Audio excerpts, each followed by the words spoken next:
se despierta el día, ya está amaneciendo y por mi ventana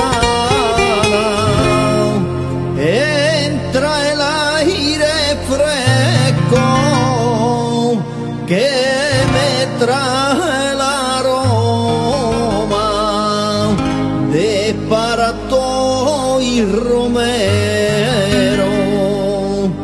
Quédate soñando porque estás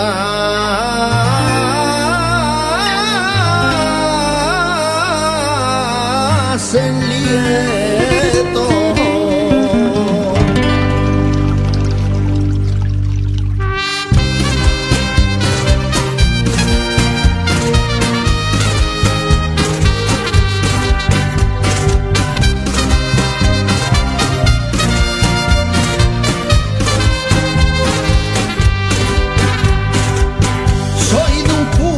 Chiquitito de entre montes y vallejos, es un pueblo tan bonito, le tiene envidia hasta el viento, lleno de gente sencilla, de parteros y mineros.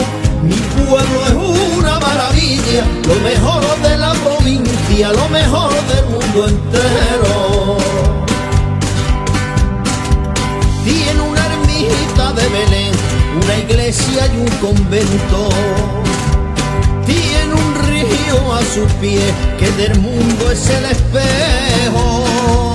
Tiene un pilar en la plaza de agua clara que bebemos. Santa Bárbara y su ermita, qué cosita más bonita que vigila a mi pueblo.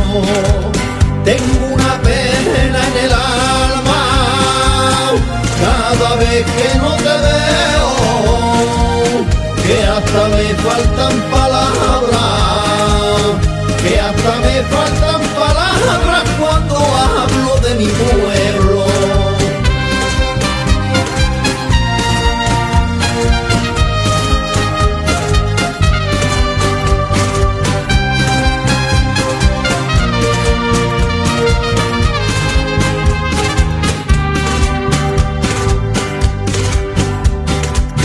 Aquí vivieron los moros en sus cuevas de misterio, con nuestros antepasados levantaron nuestros huertos, el Tortolón y Talubia, la Aratichuela y los infiernos. Es un pueblo de bandera, míralo por donde quieras, es cultura y el museo. Llega la Semana Santa, miércoles, hojuelas y nazareno,